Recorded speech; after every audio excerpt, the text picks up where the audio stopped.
Chapter 5.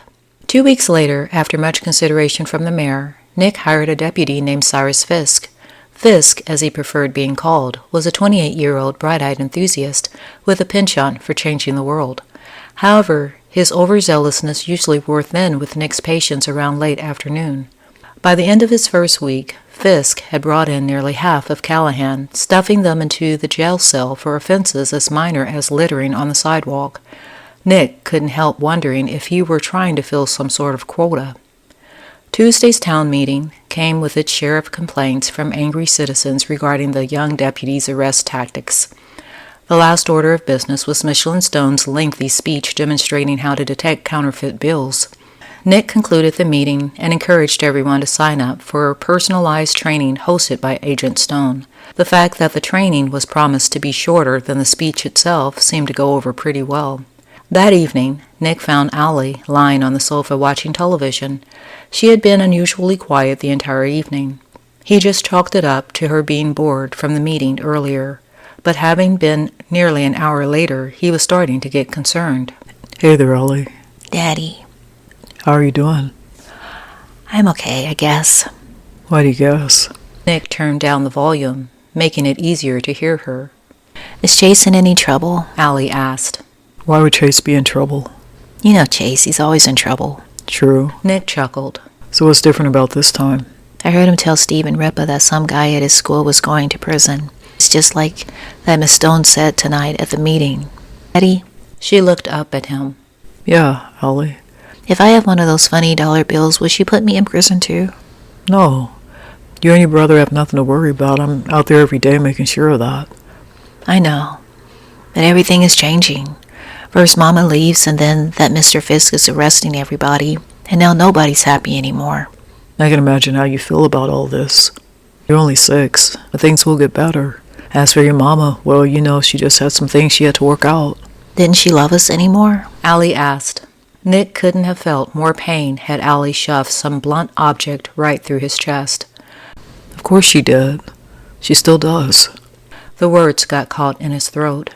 Then why did she leave? Because she just wasn't happy. But it wasn't because of you or your brother. Sometimes people do things that may seem selfish to us at first, but in the end we see that they were really doing the best that they could for themselves and us. Do you miss her? Yeah, I miss her. Nick managed. Allie rested up on her knees as she peered closely into Nick's eyes. She smiled. You look like you need a hug. What'd you guess? Come here. Nick said, pulling Allie into his arms and holding her tightly. I love you, Allie. I love you too, Daddy. After tucking Allie into bed, Nick went to Chase's room and knocked. Come in. Chase called over the sound of his music. Nick opened the door. Tonight the music wasn't blaring, but his room was still cluttered. That, however, was a discussion Nick decided to save for another time. Hey, Dad. What's up? Chase asked, leaning back in his chair. Nick paused, not knowing how to approach the subject. The last thing he wanted was to sound accusatory and have Chase get defensive. Out of his 2 children, Chase was more like Susan, with his hot-headed short temper. I need to talk to you. Nick said, mentally preparing himself for what he was going to say next. About what? Any counterfeit bills in your possession? Nick asked, deciding to come straight out with it. No? Why? Chase, it's very serious. I need you to answer me honestly. Dad, I don't. What about any of your friends? Before you mentioned knowing who was involved, I respected your right to keep silent, but a lot has changed since then. I know what you want me to say. I wish I could help you, but I can't say anything. Why not? Because I'm the sheriff's son. Is someone threatening you? I can't deal with this. Chase said, getting up and storming out. Nick followed him into the kitchen where he found Chase staring into the refrigerator. It's what Chase did when he was upset. He ate. Nick stood quietly in the doorway watching Chase take out a bowl of pasta left over from dinner. He piled his plate high, got a fork, and dropped down into the chair at the table. What's going on, Chase? All right, Chase said, putting his fork down. I didn't mean it. Everything's fine. Nobody's after me. There's no problem. Is it the kid I pulled over? What was his name, Jake? Jacob Larson? Is he the one? You're not listening, Dad. That's your problem. You never listen. I said everything's fine. I just need to finish my homework, okay? No, Chase, it's not okay. I'm out there busting my butt every day trying to solve this problem. And if my kid has some information that can help, I expect him to tell me and trust me to know how to protect him. How can you protect me, Dad? You're not at my school. You're all over Callahan protecting everybody else. When do you have time to protect me and Allie? This is the first night you've been home in 2 weeks. You're right. You're out there. You're not here. No offense, but I need a little more protection than that. Chase said, carrying his plate down the hall, slamming his door shut. No offense taken. Nick sighed. Wednesday afternoon, Nick sat on the park bench across the street from Haysdale High School.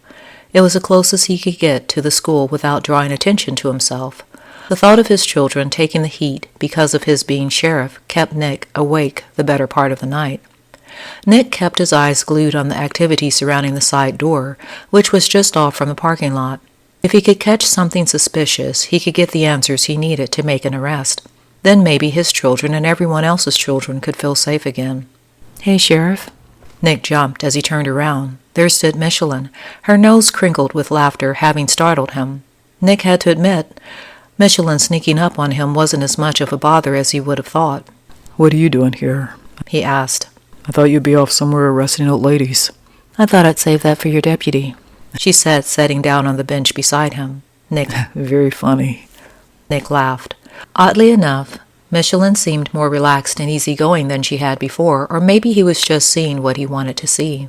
I'm a little surprised to see the sheriff casually sitting in the park doing nothing. For your information, I am doing something. I'm on a stakeout. Stakeout? You're staring at a school. What could you possibly be staking out? Never mind that. Did you ever get around to calling the person who gave you the anonymous tip? I did. And? He asked, shifting his attention to her. And it was a dead end. Come to find out the person who notified me left town 3 weeks ago, and according to the landlord, left no forwarding address. Just like that. And that doesn't seem odd to you? A little. But I have learned not to jump to conclusions when I don't have all the facts. There could be any number of reasons why a person would leave town. Name one. Well, maybe he or she got a job offer. You really believe that? Man, I thought you government types were suspicious about everybody. Look, I'm not saying that you didn't have a valid point. That's the reason I checked into it. The only problem is I'm having trouble getting online at the motel. The tech guys that say the problem could be the modem or the router, but the manager at the motel isn't willing to do anything about it. I tried using the connection at the library and a few cafes in town, but it isn't very secure.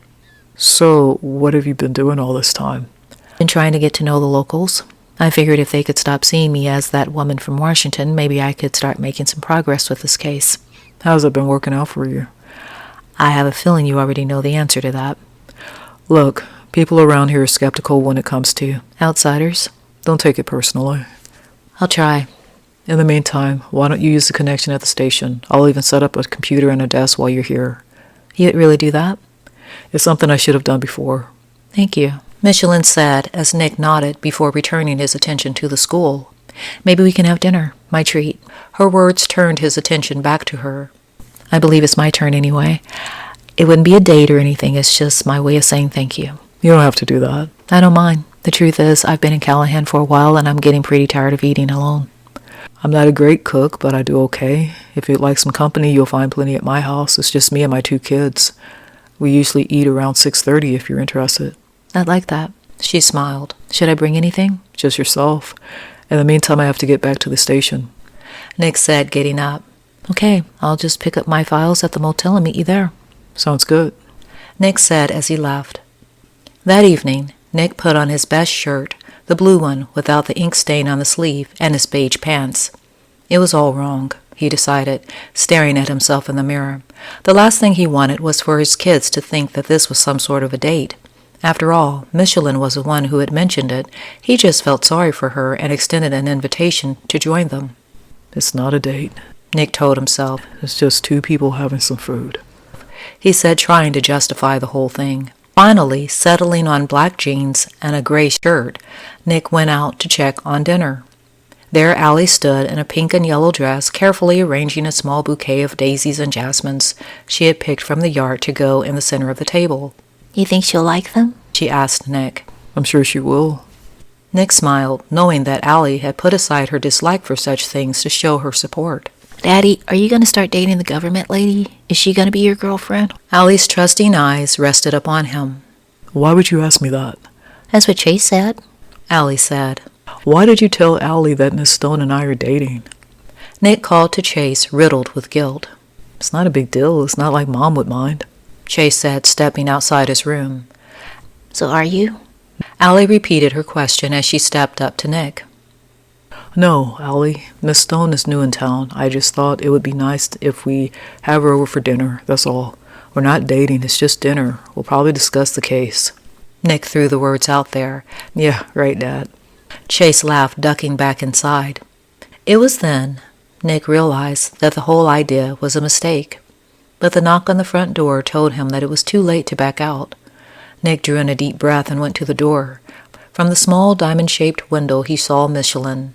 Nick removed the chain from the latch and opened the door. Miss Stone, you made it. Despite his attempt to sound calm and composed, he couldn't stop staring at the full length of Michelin's soft, shiny hair any more than he could refrain from drawing close to revel in its flowery scent. Good evening, Sheriff. Michelin returned with a smile colored with a hint of red lipstick. Between that and the tiny flecks of copper dancing in the soft pool of green in her eyes, Nick was completely hooked. Daddy. Allie's voice cut into his thoughts. Yes, this is my daughter, Alyssa. He said awkwardly, moving Allie between them. You can call me Allie if you want. Allie smiled up at her. It's very nice to meet you, Allie. Michelin said. Allie giggled playfully as she reached up and tugged Nick's hand. What is it? Nick asked, bending down, putting himself ear level to the child. She's pretty, Allie whispered loudly. Having heard her, Michelin blushed. The moment couldn't become any more embarrassing than it had already, making Nick feel as though he was 16 years old again. I'm sorry about that, Nick said. Michelin laughed, thanking Allie. Allie, go tell Chase dinner's ready, Nick said as Allie skipped out of the room. So, did you have any trouble finding the place? Nick led Michelin over to the sofa. No, the directions Myra gave me this afternoon were really easy to follow. Michelin made herself comfortable on the sofa while Nick took the chair across from her. I'm sorry that I didn't get to the office earlier. Something came up. She stiltedly explained. That's fine. You don't have to apologize. No, I was really hoping that I could get started with the search for my contact. It's okay. I'm sure whatever it was had to be important. Seeing Chase walk into the living room, Nick looked back at Michelin. Are you ready to eat? Yes, where should I freshen up? The bathroom is down the hall, second door to the right. I'll be right back. Michelin smiled, excusing herself from their company. Nick realized that he hadn't taken the time to introduce her to his son. The reminder that she showed up at the office after he had left struck a chord with him. He wasn't sure why. So, that's her, huh, Dad? Chase asked, sitting down at the table. Isn't she pretty? Allie beamed happily. She's pretty hot, Chase said as Allie giggled. Michelin walked into the room with hesitant steps, unsure if she was interrupting something. Agent Stone, this is my son, Chase. Nick said, coming over and pulling the chair out for her to sit. It's a real pleasure. Chase said, standing up, extending his hand for her to shake. Nick could tell that Michelin was impressed with Chase's manners. It's very nice to meet you, Chase, Michelin said, shaking his hand. That's very nice, Sheriff, Michelin said, looking at the spread of delicious food setting on the table surrounding the small arrangement of flowers. Are you responsible for the flowers? Michelin leaned over to Allie. Do you like them? Allie asked. I think they're very pretty. Thank you. Allie smiled happily. Let's say grace, Nick said. Everyone bowed their heads while Nick said a word of prayer. When he finished, they began piling their plates high before digging in. Agent Stone, Chase said, scooping a hearty helping of stuffing onto his plate to go with the 2 pieces of golden crispy chicken. Oh, please call me Michelin. She insisted. Chase looked over at his dad to see if it was all right.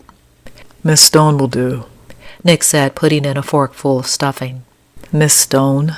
Chase emphasized for his dad's benefit. My dad says that you work with the government. Do you like it?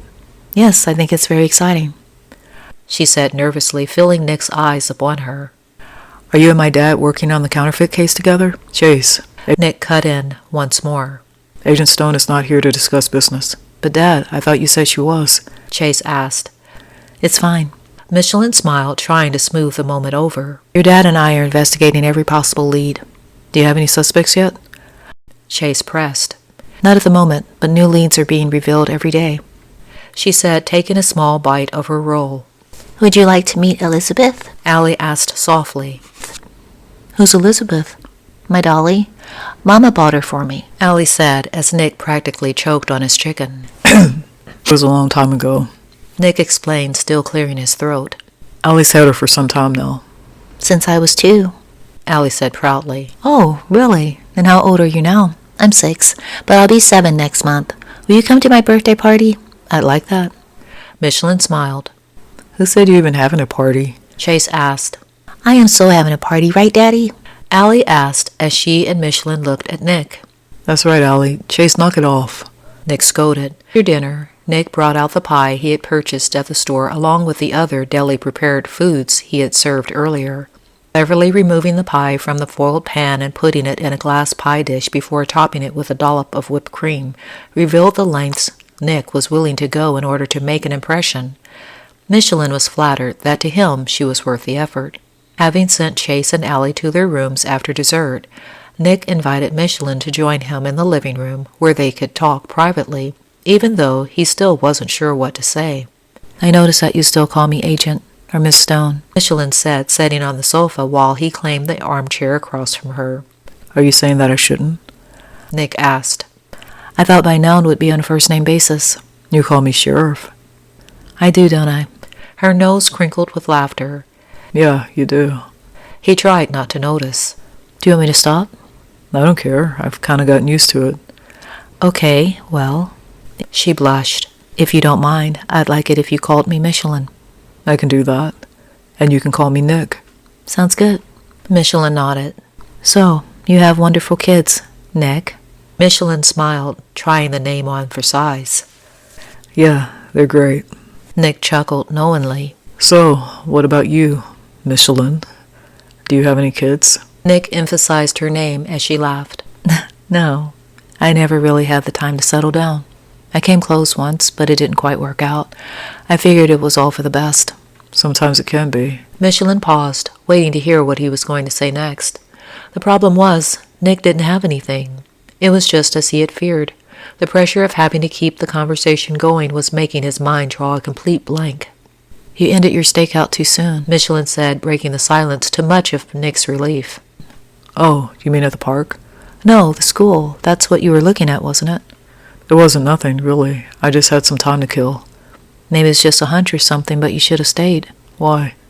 Shortly after you left, a man pulled up in front of the school, driving a red Honda. He went up to the side door and waited. He kept looking at his watch like he had some kind of appointment. Did he meet anyone? Someone came out and handed the Honda driver a package. I saw him put it inside his jacket. Then he bolted back to his car and drove away. You didn't happen to get a license plate, did you? I was too far away.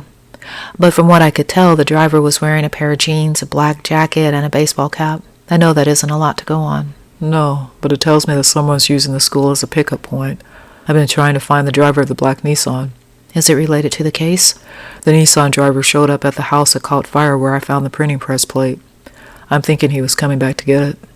What tipped you off about the meeting at the school? Chase said some things were going on there. I thought I should check them out. How did he know? It's his school. I have to ask, is Chase involved in this case? No, he's not. Nick's tone was firm, as if needing to make that point perfectly clear. You're still keeping something from me. I thought we were past that. I'm not keeping anything from you. Then I'm still on a need-to-know basis, she said with a hint of disappointment. Where my kids are concerned, that's right. If anybody's going to question them about anything, it's going to be me. Okay, so what exactly did Chase say? Let's just say it got my attention. But I can't just go in there asking a lot of questions. I need more. Or else whoever is involved will probably run. Have you had any leads with the business owners here? No. See, it's not just you. He smiled as she returned the gesture. The thing is, a lot of them are probably too embarrassed to accuse the people they know of passing fake money. Nobody wants to be the bad guy. Least of all you. You know, for the most part, Callahan's a nice place to live. 12 petty thefts cases were reported in the past 6 months. There were some death-related incidents here and there, but the rest were moving violations and some domestic disturbances. The point is, counterfeiting and drug trafficking just doesn't happen here. Then count your blessings. I'm worried about my kids, and everybody else's kids. Heck, I'm worried about everybody. It's a lot for one man, even if that one man is the sheriff.